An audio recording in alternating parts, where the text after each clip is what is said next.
السلام علیکم ګرانو کتونکو نننۍ ویډیو چې دا زیات کسان وایي چې زمونږه د خپو تلې سوځي.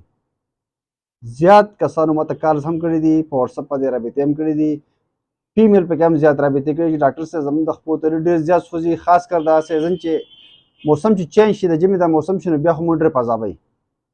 دا نننۍ ویډیو د هغې کسانو دپاره ده چې چا د خپو تلې سوځي، د هغو دپاره په هومیوپیتیک کې زه یو 3 میډیسن ښیمه. انشاءالله تعالی دې سره به ستاسو د خپو ترو دا سوی چې دی دا به انشاءالله کمیږي، ټیک کېږي به انشاءالله.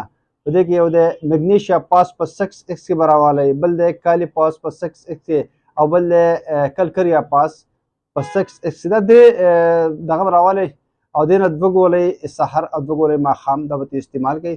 انشاءالله تعالی د میاشت نیمې استعمال سره به د خپو ترو دا مسله چې ده دا به انشاءالله حل شي. په دواګانو کې مې یاد ساتئ. ډېره مننه، اباد اوسئ.